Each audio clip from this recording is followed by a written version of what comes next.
Where them Catholics at? Yeah.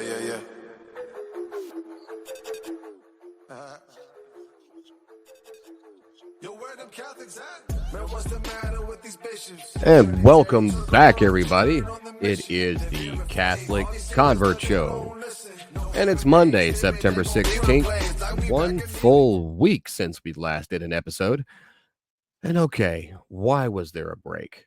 Well, it's kind of the subject matter of the show. Ed and I had a bit of a falling out. I'm pretty sure you've seen the footage of Jane's Addiction fighting on stage, and it was not unsimilar to that. It was eerily We were fighting over the position. Yeah, we were fighting over the position of key grip, and no, really, feeling burnt out just being on social media in general. So it felt really good to take the break. But I'm here, and Ed has waited patiently. He went down to his basement every single day and was like, when we come back, I'm going to bring you up. And he kept speaking to all of these different items he's got down there. So I'm looking forward to see what he's brought today. But Ed, how you doing, brother? I'm doing okay. I'm doing okay. It was a busy week. Got a lot of stuff done. Took advantage of the time. And it was beautiful weather, which is a bonus. But I'm happy to be back here and back on the airwaves. Yeah, it was a busy, productive week. I got a lot of work done professionally and around the homestead here. And I'll tell you what, I'm enjoying the weather getting cooler because that just means I get to go outside to do things more. Because in the summertime, if I'm going outside, I'm not doing anything except for going to the car where I turn the AC on or getting in the pool. I'm not really doing any work outside just because it sucks. But True. That's also, but you're talking about getting a lot of work done. And that reminds me, because I got some work done too, because I had decided that I had been inspired to write a Catholic men's book a couple of weeks ago. And so having the time off last week, I did take advantage of that and really crank out a lot on that and getting that book up and running. So we'll see where that goes. Nice. Well, hopefully it goes on someone's shelf. But that would be the goal. Yes. That would be the goal. There's a whole chapter in there on how to avoid being like Jeff. So I think it'll sell well. It's sorely needed if that's one of the chapters. Exactly. But no, like I was feeling really burnt out on social media, and I still kind of am, to be honest. Obviously, I'm still going to be doing this show, still going to be knocking out articles here and there, but it felt really good not to be plugged in, because anytime I started to get tempted to, like, just out of habit, let me open up the old Twitter app. And the first handful of things I would see, it was like, ugh. All right, turn it back off. Go do something else. Because there's so much on there, people complaining and just constantly seeking out or trying to create some kind of drama or just finding things to be mad about. It gets exhausting, and it's easy. It consumes you if you start to let it. And I was getting to that point. I was getting to the point where I was like, I don't even enjoy seeing these people's profile pictures anymore, simply because they're complaining about something. Yeah, it gets very exhausting. And I had the same conversation just yesterday that I have had very frequently in the last few months or last couple of years, which is, and just as you're alluding to, there is just so much anger out there in the world and so much hatred. I mean, it's amazing to me. It's shocking to me. But you can't even, you can't post your grandmother's favorite banana bread recipe on X without somebody attacking you for it, saying you're using too much bananas, you're using too much wheat, or whatever. It's crazy. You get attacked for it. I was feeling pretty good, and on Sunday, or I simple little thing. Just got back from mass, feeling great, something like that. And of course, it all comes out. Going to mass, does that mean you're Catholic? You guys are all heathens. You're going straight to hell. Blah blah blah. And I'm thinking, oh my! All I did was I said I went to mass and I feel good about it. And that's got to be a problem for everybody. It's crazy. This just everyone is just waiting. And look, I remember a friend of mine actually posted a picture of the moon that was beautiful. It was the moon. It was over the ocean. It was reflecting on the water. It was gorgeous. And they made some sort of a comment about, what a beautiful waxing moon this evening along the beach or something. All these people, what are you, an idiot? It wasn't waxing, it was waning. And it was 93%. And you don't know anything about the moon and about the stars and about life and everything. And I'm thinking, all they did was post a picture of a beautiful moon. You know what I mean? It's just everyone is just out there waiting to attack you for whatever you post. It's phenomenal. To me, I mean, I have my theories about this. It's that we take God out of our lives. We remove him, even if you think you're this wonderful, great Christian or whatever, but in some way you've taken God out of your everyday life, your prayer life is suffering, whatever. There's a void that happens. That void has to be filled by something, and it's filled by suggestions from the evil one, and he puts these ideas in your head to be a little bit nasty, to be a little bit confrontational. And so we need to do something about that, I think. Yeah. I really like it when you go on those long explanations, because it gave me time to pour some scotch into my coffee. I'm doing everything I can to enjoy life now, brother, and you make it easy. Hey, it's after 12 here on the East Coast, so you're good. You're all right. Pour away. Yeah, I mean, it wouldn't matter to me if it didn't. No, I've got some kind of sinus infection, and I found that scotch helps. Scotch helps everything. You ever had a sinus infection that was so bad it made your teeth hurt? I've had sinus infections that were so bad, my whole body ache. So I'm with you, brother. Yeah, so it's kind of rough. I'm over here. I'm like, I've spent thousands of dollars on making sure my teeth are good to go, but then the sinus pressure is just so bad it feels like my jaw's gonna break. So yeah, scotch helps. Actually, that should be on a t-shirt. Scotch helps. Scotch helps. but no, like I get it. People are super mad about something the Pope said. I don't know or care what he said. And here's the thing, because I keep seeing people, what do you think, Catholics, that what are you going to do now? Your Pope said this. Yeah. I mean, I'm going to keep praying. I'm going to keep going to mass. Going to keep going to adoration. I'm going to keep doing what I'm supposed to do as a Catholic. Yeah. I'm not going to get my panties in a twist over something that I have no control over. It's like, well, the president said this or the president did that. Yeah, I mean, okay, I fed my chickens. Well, I think you took care of the important part. Yeah, I took care of the important part. But that's the thing, people are always finding something to get upset, or they want to find these things to argue about.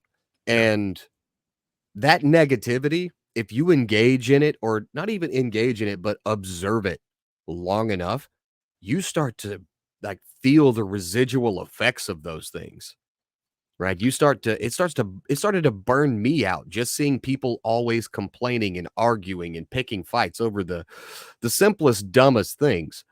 And I'm like, you know what? I got to turn it off. I have to completely log out of social media. And after 3 days, I felt great. Like life was good. I got so much stuff done outside. I got, I spent more time just hanging out with the kids. I got, projects finished for my publisher. And I also didn't feel like I needed to perform, because I hate I hate the idea of being seen as a content creator. Yeah. It's the gayest term ever. It just is. Like, okay, get mad if you want, but it's the gayest term ever. I'm a content creator. I'm a personal brand. Look, I'm just and you know what? I cringe and I say that now because I used to use those terms all the time when I was heavy into the online marketing world. I see But you it's more. super cringe and it Yeah, sucks. I see you more as an influencer. Oh, don't you dare. I will fire you in the middle of the show. But no, like I started to get this really negative outlook. Mm, And while I have the capability of being a staunch pessimist, yeah. right? It's easy, right? That's what men do anyway. We brood, right? Yep. You know, we do our miniature Batman brooding when we look out at the sea of chaos and debauchery that makes up the world. Yeah. But I'm like, I was starting to just not always be in a bad mood, period. So I'm like unplugging. I watched movies with my wife and kids. We watched I don't know if you've seen it. If you haven't, we checked out Devotion. I don't think I've seen that one now. True story about this guy named Tom Hutner and a another guy, what's his name? Jesse Brown. Hmm. They were pilots during the Korean War. Great flick. I'll check Based it on out. true story. And we watched that new Twisters. Oh, I've been meaning to get to that. It was good. I liked it because it had all the feel of just a fun little disaster flick with like zero messaging about Yeah. anything in it. There's nothing about climate Yeah. change.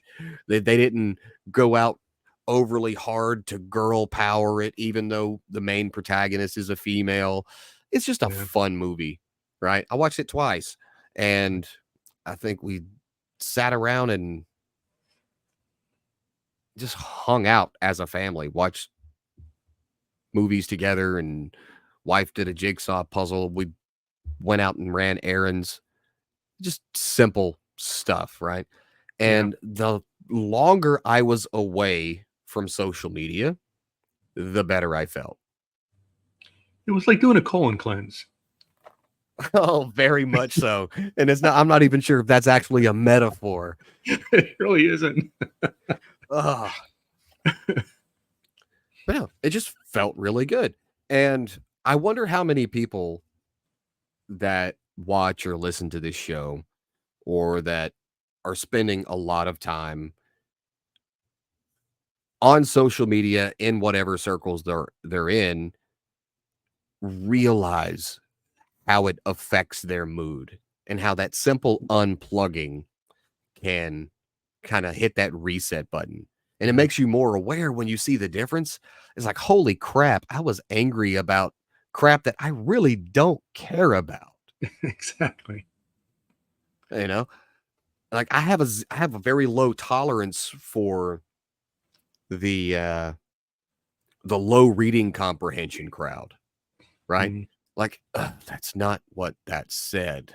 I don't know Yeah. how you got that conclusion from that." Like, I really do feel like social media should require you to pass a reading comprehension test. You know, just give them 2 or 3 sentences and be like, "All right, read this. Now you have to write out an answer that, it's describe what it's about and what message it's conveying. If you get it wrong, you're banned for life." That's how that's how I feel sometimes. Yeah. But no, I was getting burnt out. I was getting burnt out of coming on the show. I was getting I'm with you. burnt out of just reading other people complaining about things. And so to disconnect, Yeah. walk around outside, the old touch grass thing, Mhm. and Mhm. just pretend that social media didn't exist. I've got a Yeah. really bad habit of when I'm bored, I'll reach into my pocket and I'll pull out my phone, open it up, and scroll for 10, 20 minutes to pass the time before Mhm. I've got to do something, or while I'm waiting on dinner to get ready, or I'm waiting on the kids to get out of the shower so I can get in the shower. Yeah. I just stopped doing that. And I found myself bored. And it felt good to be bored. Yeah. Yeah. Because you know why? And then And then some people, then the boredom just leads to them doing absolutely nothing, and that's not good. But for guys like you and I, who are typically relatively active and stuff, and have a lot of stuff going on, if we take a break from our normal tasks, we might feel bored for a few moments or maybe even an hour or two. But then I find, at least in my case, it leads to me then pursuing things that I should have been pursuing anyway, like getting back into some projects that I had been working on and put aside, or or getting involved in something that I thought about getting involved with months or years ago, and just never found the time. So I try to, when I feel that boredom come on, I try to fill it with something very positive, like a very positive activity. I think you're probably the same way. I started coming up with creative solutions to problems that needed solving. And for example, like the trend is still going. Earlier today, maybe 45 minutes ago, Mm-hmm. my wife, when she was carrying some groceries after I told her I would get them, by the way, all I said was, when we were getting out of the car that day, I'm going to go close the gate and I'll be back. Don't pick that bag up. Well, she picked the bag up and she pulled a muscle in her shoulder. So it's been bothering her pretty much all week. Well, she was trying to clean the bathroom earlier and she's like, I think I need some help scrubbing this bathtub. So I did what any man would do. I went and got my pressure washer and ran it through the bathroom window, and then I sprayed down the tub. It's clean now. Yeah, very creative solution. I felt like Tim the Tool Man Taylor. Younger people have no idea who I'm talking about. But a few tiles are now in the backyard, but they're clean. No. I used the car washing. I used the car washing attachment, so I didn't strip any grout or anything like that. Blasted the toilet too because I got tile floors. So excellent. What did it cost me? Like 4 minutes and a towel to dry the floor. Mm-hmm. Super easy, right? But no, I mean, it's so easy to get sucked into the drama that's online. Oh yeah. Even if you're not a part of it, but as a spectator. And so you start spending all of your time like, all right, I'm taking sides. I choose. It's like watching a TV show sometimes. I'm rooting for this character. Oh no, I can't believe this character let me down. It's like a soap opera sometimes. Yeah. You just want this character to win and you're like, oh yeah, he sure showed them, and you're living vicariously through these people to the point where it actually has a mirroring effect on your own emotions, on your own outlook, on your own mood. And then you kind of forget who you are or what you're even doing there. So it was a great week. I'm definitely going to continue the trend. The majority of time that I'm going to be online is like, I'll post something random. I'm going to stream this show and I'm going to post articles, but everything else, I've lost all interest of diving back into that. And right now I've got 5 boxes of books that we've taken from the church library because my wife and I have to run through them, read them, skim them to vet them so that they can be approved to be on the church library shelves, because these are all donations. Luckily, most of them came from another Catholic library. So it's kind of easy, but still that's not always like, okay, well, they're fine, because there's a lot of stuff out there that shouldn't be in a Catholic library. But I don't feel anywhere near as anxious as I did. I don't feel as agitated or distraught because you know what? Didn't get on social media. I went to mass, came home, didn't get on social media, went to another mass, came home, didn't get on social media, and just hung out with my wife, hung out with my kids, built stuff that needed building. And we somehow avoided flooding from the hurricane. Well, at least one of them. We've got another one coming in today. Yeah. And I know people are going to hear this and like, well, that would be, well, what else are you going to do? But it's just kind of lame. You're talking about not being on social media. Okay, yeah, that's exactly what I'm talking about. Go spending more time in real life than you are online, because some things just don't matter. And I know the internet is a tool. I'm very happy to be a proprietor of such a tool, especially when it comes to evangelizing, helping those with questions about their faith, helping those on their conversion journey like I was. I mean, Mhm. I found the tweet from 2 years ago, almost 2 years. It'll be 2 years in November that I posted after the first time I prayed in like 20 years. It was 6 months before I ever went to mass for the first time. Mhm. And I'm like, wow, so much has changed because I remember writing that tweet and where I wrote it. That's cool. Um, and so yes, it's great, but it can get to be too much, and it can get to be a distraction from what really matters. You know, Mhm. if you spend all your time on there looking for things to be mad about, complaining that this pope or this bishop or this cardinal or this priest or whatever, or this apologist said something that you don't agree with, or some got whatever, but you're neglecting where you are spiritually, Yeah. it's a net negative across the board. You're not helping anyone if you're getting, so burned out you can't even swim anymore. You're not going to save anyone from drowning. Yeah. Very true. Now, Yeah. my It question did. is this, though, because Yeah. you're a CCD instructor. Yeah. You do a men's Bible study, and particularly on the CCD side of things, you've talked about before how you get it's kind of incredulous how some of these parents that are not involved at all in the faith formation of their children. Mhm. And does that ever leave you feeling like the hell's the point? Kind of burn out from having to pick up all the slack, like you made 7 steps forward, but then took 6.5 steps back with sometimes. It does to a degree.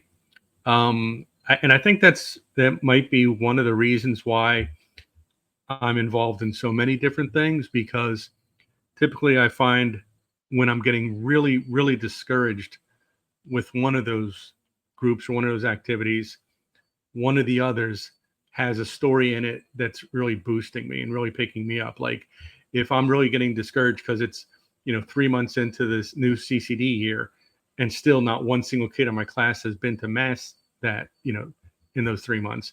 Um, then I'll be at Bible study a couple nights later, and someone will come up to me afterwards and say, "Wow, you know what? I always struggled with understanding that concept of the Catholic faith, and the way that you described it tonight, it really brought it home to me. It made it clear, and I really feel better about my faith. I feel stronger about it. And I'm so happy that I came tonight."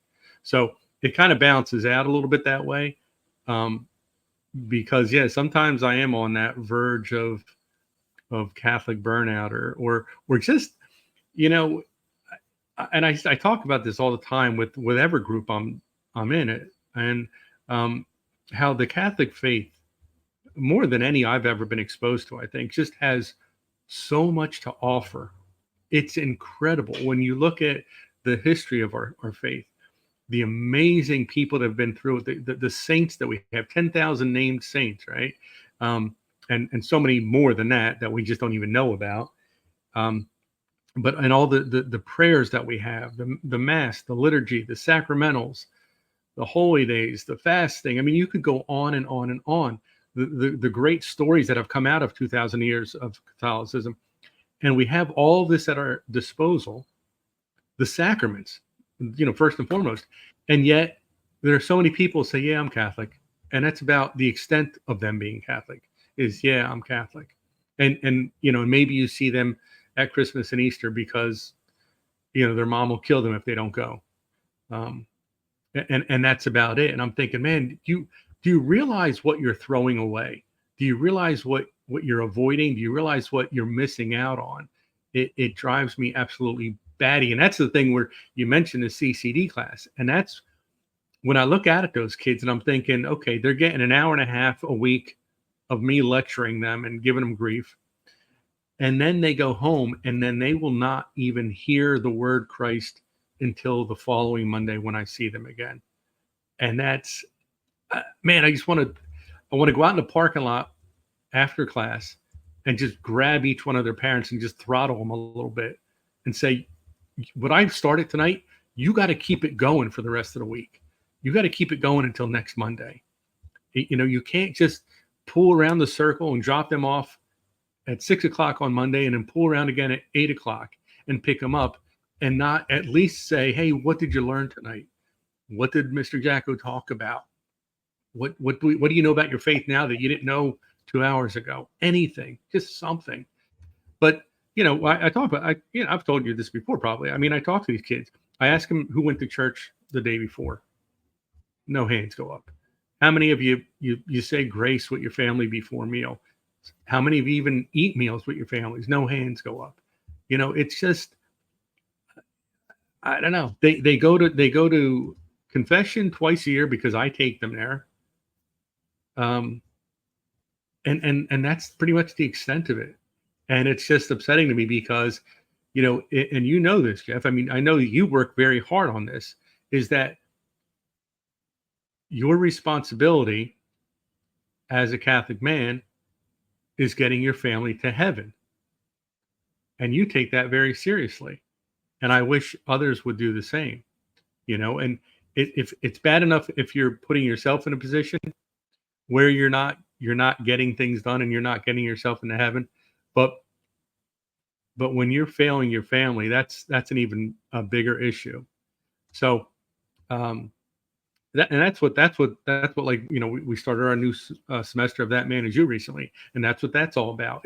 It's teaching men to be better men, better Catholics, and giving them the tools necessary to get themselves and, more importantly, their families into heaven. So that's what I'm saying. We have all this available to us as Catholics, and yet the vast majority of them ignore the vast majority of the tools that are available to us. It's disappointing. So I get close. I get to that edge of burnout every now and again and think, why am I doing this? Why am I going to CCD? Why am I going to these Bible studies? Why?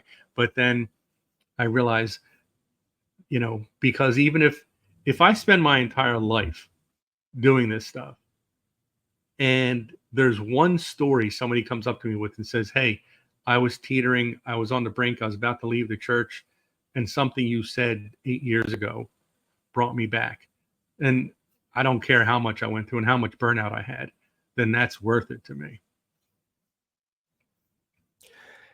Yeah. And, I think that's probably the best way to go about it when you're seeing these kids face to face in these classes versus on social media. You can turn around and even with my blog, or hell, sometimes with this show, you don't know who's listening. You don't, people are lazy. I'm one of them. You don't really always get feedback. Mm-hmm. And so it sometimes feels like you're just talking to the wall. And if you're talking to the wall and you're getting burnt out on it, or you're getting to the point where you feel like, what's the point? Because it's like nothing's getting through, then that burnout feeling just kind of exacerbates even more. To where you just want to, shut the whole thing down. I will say that when I hear an argument or see some kind of argument, people complaining, and just because it's prevalent right now, everybody's complaining about what Pope Francis said about the whole all paths lead to God. I mean, they don't, right? Yeah. Mm-hmm. But you've got the massive Pope splainers saying their take on it. You've got the seeds, giving their take on it. And then you've got the average Catholics who just, man, I just want to go to mass.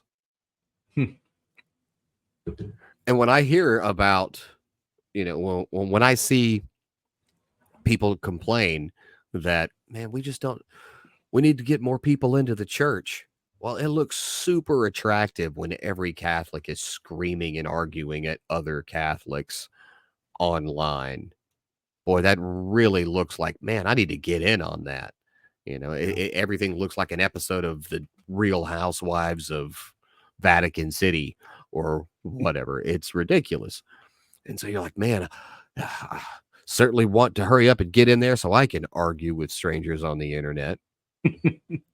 And to me, I'm serious. To me, it just it feels like it defeats the whole purpose of being on there, right? Yeah. We get on and complain, or you get on there and ignore that noise. And I'm not saying that nothing that is happening or said needs to be addressed, but it starts to become a net negative when doesn't matter what you say, it devolves into an argument. And unfortunately, that's what social media is. It's a net negative overall because you post grandma's banana bread recipe. This is the banana bread my grandma used to make. Well, technically, that's not banana bread. Man, shut up. I called it banana bread, so it's banana bread. If you disagree, I don't care. I use zucchinis, but it's still banana bread. Exactly. If I call it banana squash bread, but I don't like saying the word squash, it's still banana bread. There you go. But it becomes a net negative when that's all you're doing is having to constantly defend positions or argue with people because reading comprehension's at an all-time low, or you suck at saying what needs to be said and you're just not smart enough to realize it. So that happens too. And that might be the case with me. I don't know. Might be the case with you. I don't know. Maybe I'm just as equally unintelligent as you are, and we both think we're smart. No, I don't. It could be the case. Yeah. No, it is true. I mean, there's just so many people out there waiting to pounce on whatever. And the thing with the Pope was certainly, it made the end of last week very interesting. You picked the right time to get off the social media. And in fact, some guy jumped on my timeline very quickly and said, see, this is proof that Catholic doctrine is wrong. You guys are teaching fallacy and everything. And then he had quotes from a newspaper about what the Pope said. And I said, well, those are quotes. That's not the catechism. I hope you understand there is a difference. And he said, no, because I know with Catholics, if the Pope says it, you have to believe it. I said, no, we really don't. And I went into this whole big thing about speaking ex cathedra and blah, blah, blah, blah, blah. And then he just kind of disappeared. But again, people, now that we have this particular pontiff who does seem to make some, I will be very gracious here and say he makes some questionable comments.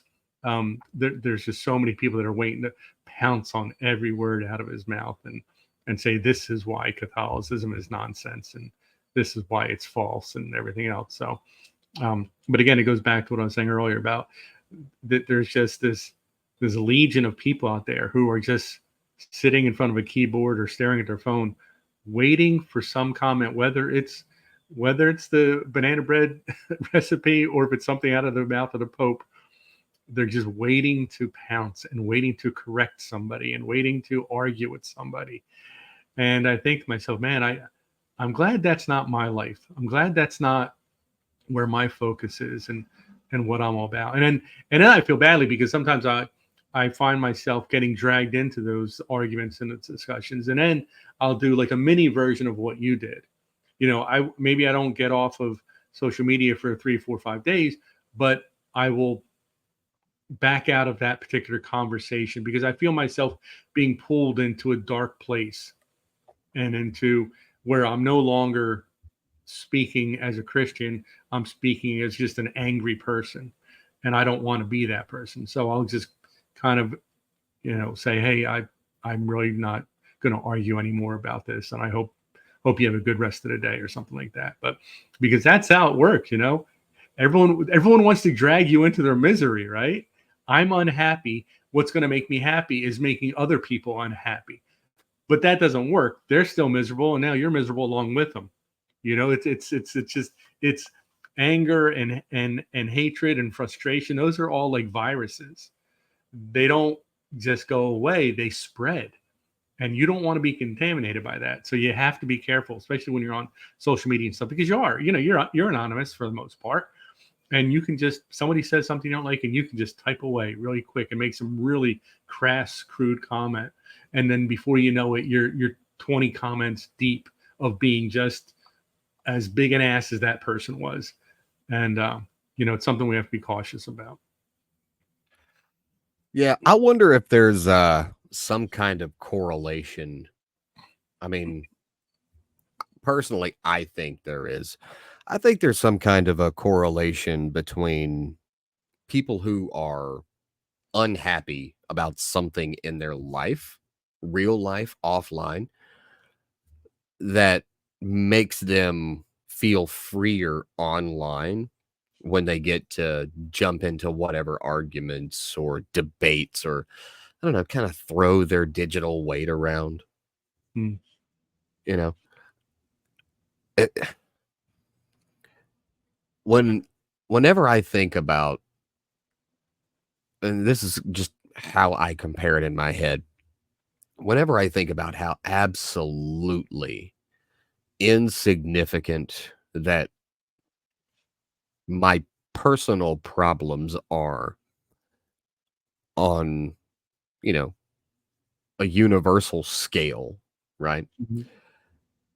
It's like when we get reminded of, you mean an omnipotent, all powerful, all good, all love being created a universe and everything within it just so he could have a personal relationship with you? You're like, yes, that's exactly it, right? When I think about how Christ gave that much of a crap about me to sacrifice himself the way he did for me and you and every single person to have ever been or ever will be born, I have to remember that just because I'm that important to him Mm-hmm. doesn't mean I'm that important to everybody else. Mm-hmm. Mm-hmm. Yeah. You know, there used to be this, and I guess there kind of is this kind of a sentiment that, of self-importance when people have large followings Yeah. on social media. Well, they've got millions of followers. I don't care. And you know what? Their followers don't care about them either. It's No. entertainment, you know. But hey, it's really easy to get sucked into that. "Ah, you can't talk to me that way. I've got a big following. I must be right." And no, it could just be you're an idiot and you have a lot of idiots following you. That could be the thing. Might be the case with me. I'm an idiot and a lot of idiots are following me, or smart people are following me out of pity and entertainment purposes. Probably some mix. Yes. Somewhere in the But middle there. when these people are right, but when these people are, unhappy about something offline in their life, feeling like they don't have, purpose, or just kind of directionless, and then they get online and they create this persona where they have more control and they've got more power than they do in real life because Mm-hmm. they can throw their weight around online. It ends up warping their perception of their own reality. And so when they get offline, things still suck. They end up turning around and getting back online. Mm-hmm. And if you're not conscious of that, everything that actually matters starts to fall apart. Yeah. And I never want that to happen. So that's why I made the decision that I did. I'm like, all right, I got to get the hell off of here. I got to stop looking at, even the funny, entertaining stuff that you see on social media. I just got to get all Mm-hmm. the way off because none of that really matters. Yep. No, it's very true. And you notice that, or at least I noticed that people are by nature a bit on the selfish side. And when a lot of times when someone is happy, someone's got a lot of good going on, they don't really share that as they should. However, when someone is miserable, when someone is just really angry about something, they want to share it. They want to spread that around. They want to make other people miserable, other people unhappy, other people angry. And that's, I mean, that's just something that I see quite often, especially on social media. And it would be nice if it were the reverse of that. If people wanted to share the good in their life, wanted to share the happy parts of their life, as opposed to sharing what they're angry about, what they're miserable about, what they want to give someone grief about, you know. And so it's not, I mean, it happens from time to time. Like there have been times when I have seen someone who says, hey, you know what? I'm not Catholic, but I saw this happen, or I saw the Pope say this, or the local church in my neighborhood, Catholic church in my neighborhood, had a dinner for homeless people or something like that. And I thought that was really great. And they'll say that. No, what do they share? They share when they read something in the paper that there was a priest accused of pedophilia from 17 years ago or whatever like that, and so all Catholics are horrible beasts and everything like that, or like last week with the Pope and what he mentioned, and people jumping on that. People want to be part of the bad and not of the good. I don't understand that. I don't get that. I mean, you know, people look at me sometimes and think I don't know. They ask me what I'm on, because for the most part I'm always happy. But I say, well, there's a reason for that. It's because I have found that life is better when I focus on the good, when I focus on the positive, when I focus on what's going right as opposed to what's going wrong. Because if you focus on what's going wrong in your life, eventually you're just going to curl up into a ball and lay in the corner somewhere with the lights off. And I don't really see much the point to that. I'd rather focus on what's good. And I'm sorry, but if people say to me, well, there's nothing going on in my life right now that's good, that's a load. I mean, I've been in some pretty bad situations. I know you've been in some really low points in your life. And it was in those moments where I did focus on the one or two minute, tiny little things that were going well, that's what pulled me out of those bad situations. You know, I mean, it could have been something as simple as that I'm in a really low point in my life, but I could still walk into a Catholic church and I could walk up and I could look at the host during adoration. I could have a conversation with Christ. I could go over to one side of the church and have a conversation with Joseph. I could go to the other side of the church, have a conversation with Mary, talk to her as my spiritual mother, and ask her, where do I turn? What do I do? And then I walk out of that church feeling like I'm the wealthiest man in the world with not a care in the world.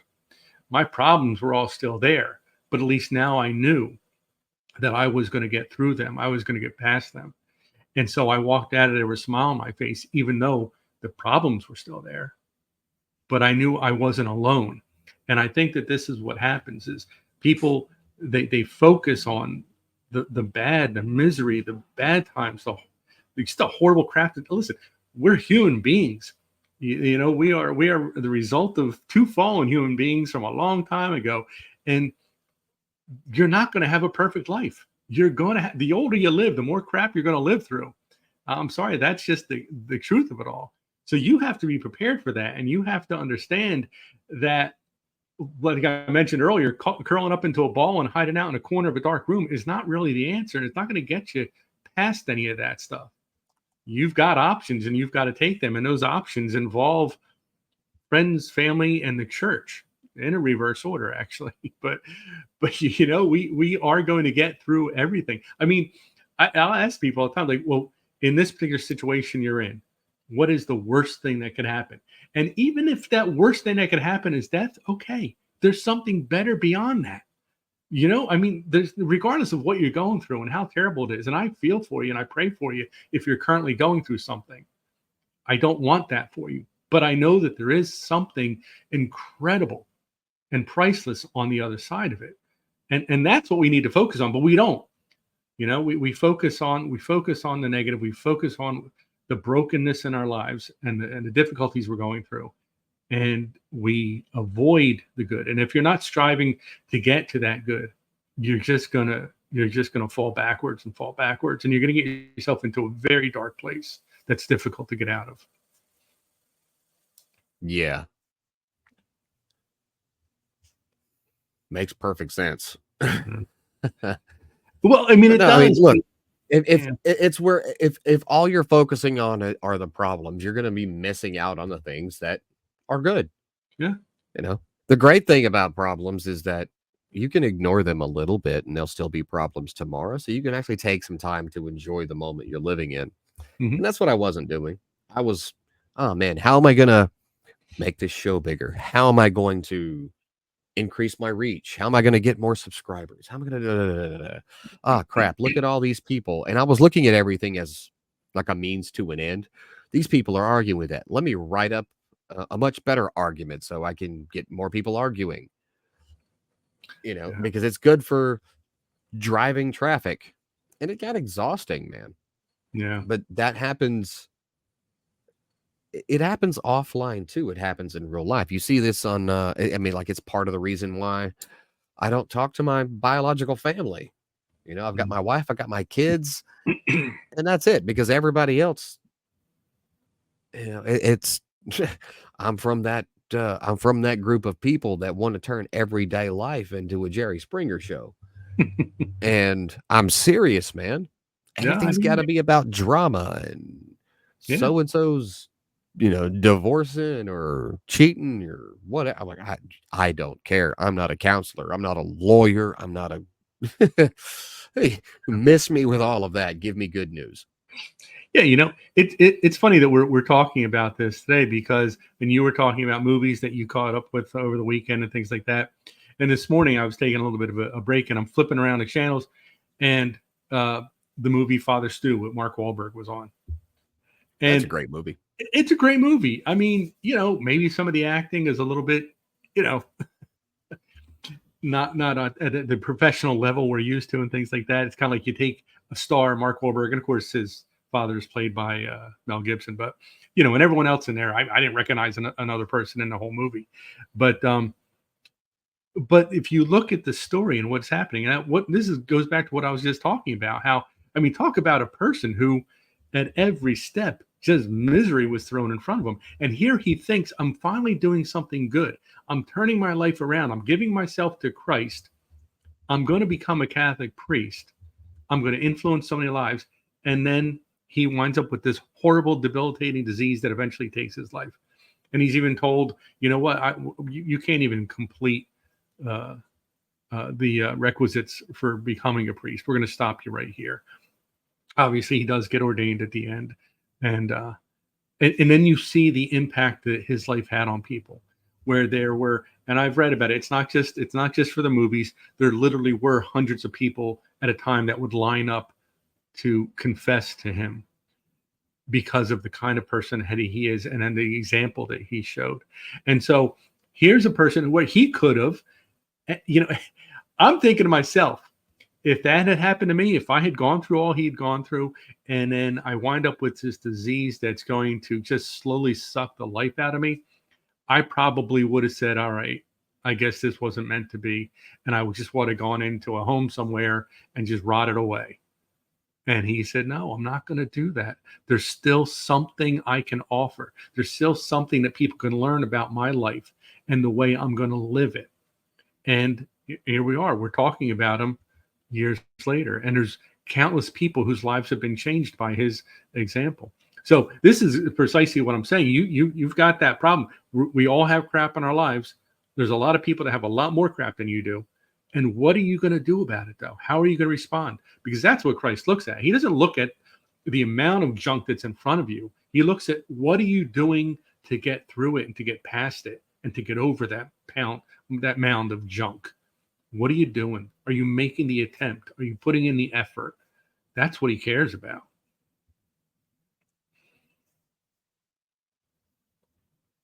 Yeah.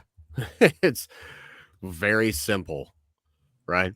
But Yeah. of course, it's, as humans, we long for conflict, right? And then we Yeah. complain about the conflict. So I think it's great to just step back and get away from that every once in a while. Absolutely. But look at this. We got 10 minutes here. Uh-oh. That means we did perfect timing. And so now we can bring it back to whatever you brought from your creepy basement. Well, that's Haven't done assuming this in a week. I'm we haven't done interested it to in a see week. what you got. Actually, it's been even longer because after Monday's show, we went right through. We went right through the whole 59-minute and 45-second mark. So we didn't have time to bring anything on. And I don't, you know what? I don't even know. I had something Oh, else, yeah, I think. because you had those great tangent rants at the end of the show. Yeah, exactly. I just went off, but yeah, but I actually switched things up. I had something else. That was the one good thing about not having the show for a few days, is that I was doing some cleaning up, and I already have like 3 weeks worth of stuff stocked up here ready to go. But we'll start it off kind of light today and things. And I was because this is so cool. I love this. This is from May of 1947. I don't know if you've ever seen one of these, but this is called Topics Comics. Topics Comics. Like I said, 10 cents. This is from May of 1947. Topics Comics is great. This was produced by the Catechetical Guild, and they were smart because they would have regular comics in here, just stories about all sorts of stuff. There's a story in here about an elephant who does good and things like that. But they would mix in with it, like here's the Empress and the Cross. It's the story of Saint Helen and her finding the true cross. And this was meant for in the 40s and 50s for catechism classes and things like that. Priests would buy copies of these for their parish and give them out to the CCD students, give them out to just parishioners. And so Topics Comics. And it's interesting because this same company, the Catechetical Guild, they're actually better known not for these comics that they made for kids, but for controversial comics that they printed that were in the mid to late 50s that were anti-communist. And in fact, some of those comics were banned in certain towns because they were very graphic in nature, describing what communist regimes did to their people and what might happen if communism came to America. And what would happen in a couple of cases where they had very very controversial issues and very graphic issues, and they were having financial difficulties because they couldn't sell these things because they were being banned. And so a number of churches and priests got together and would buy tons of the magazines to distribute on Sunday during, after Mass, of these controversial subjects. Not this one. This one was certainly not. St. Helen, I don't think, is a controversial figure. Who knows? Maybe she is. But Topics Comics, I think it's really difficult to get a lot of good information on the company, Catechetical Guild, they were called. But they were around for probably 15 or 20 years, mostly in the 40s and 50s. And they put out some good stuff. I have a couple of different ones of these, and there's another company that put out Catholic comics back in the day, and I'll use them as teaching tools for some of my CCD classes. But it's really cool. It's just so funny. It's a mix of just regular comics that you would see on a Sunday morning paper, mixed in with Lives of the Saints and things like that. So kind of keep the kids interested. And of course, anything that's a comic as opposed to in an actual textbook, they're more willing to give it a shot and give it a listen.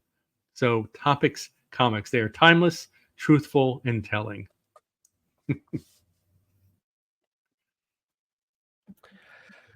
Very cool. Yeah, I was the Amazing X-Men, the Uncanny X-Men comic kid. Yeah, I look over and I see you're like, oh, I've got the Marvel edition from Pope John Paul II. And I'm like, oh, I had Spider-Man. Well, listen, I got you. They're still right in my same basement. I do have a ton of Spider-Man. I got Batman. I got Superman.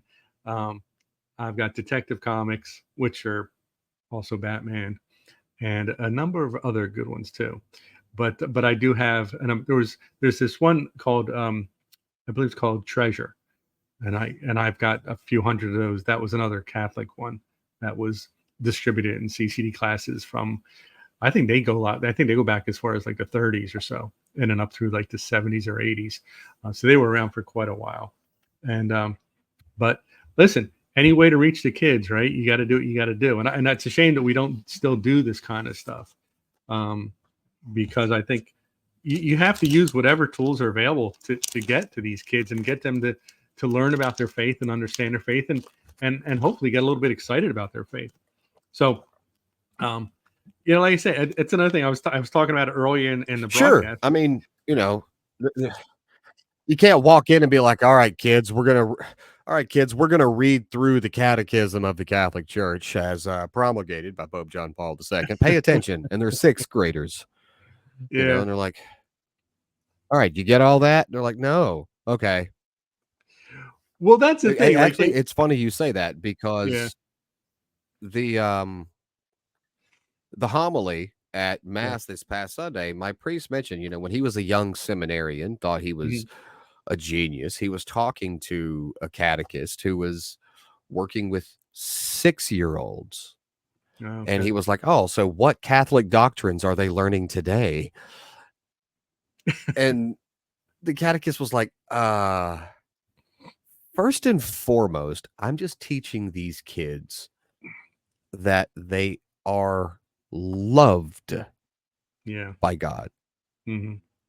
We can move on after that, and they're a little bit older, and we can get into those other concepts. Yeah. But the foundation of it all was they are loved. And my priest, as a young seminarian, was like, that's it? You're a terrible catechist. But turns out they were a lot smarter than he was, which he openly admitted. But yeah, so stuff like that's kind of cool. I like that. It is. It's and that's the way. I mean, that's the way I always teach. I rarely use the materials that they give me at the church. I of course I look through them because I know what topic are we covering and things like that. But then I find a way that I can get the message across to the kids that they're going to understand. It's going to resonate with them. Something that has to do with their life. You go in there, you start ranting about the corporal works of mercy. They're just looking at you, these blank stares, like they have no idea what's going on. But when you talk to them about how they are at home, are they listening to their parents? How do they behave with their siblings? Are they treating them poorly? Are they cheating on tests in school? Do they ignore the kid in the cafeteria who has the wrong sneakers on and things like that? You've got to make it a part of that makes sense to them in the life that they live as in my case, 13-year-old or 14-year-old. It has to be something that they really do see on a daily basis. They're not going to the cafeteria and talking about the corporal works of mercy with the kid sitting next to them, but they are, maybe sitting next to a kid who's poking them and saying, look at Tommy over there. He doesn't have Nikes on. He's got Kmart shoes on. Let's throw something at him. That's the kind of stuff they're dealing with. And so you have to explain, well, why would it be wrong to do that? And why would it be better for you to get up and pick up your sandwich and go over there and sit with Tommy, and talk to him and find out what he likes to do and what he's, if he wants to hang out on the weekend and stuff like that. So you have to talk to them in that way. And that's why I love, this kind of stuff, because it's more relatable to them, but it still gets the message across. 100%. Gets the point across. Yeah. And it's in a way that they can relate to. Yep. Absolutely. Now I'm going to take all of that advice and apply it to my kids, because I've just been giving my kids Shakespearean speeches for the past, 20 odd years. I'll try to dumb it down for them, because that actually makes sense. But all right. We're down to the end of the show. We made it through, and of course, we will be back tomorrow. But for now, thanks for watching. Thanks for listening, subscribing, and putting all of your anti-Catholic friends towards this pro-Catholic propaganda. God bless everybody.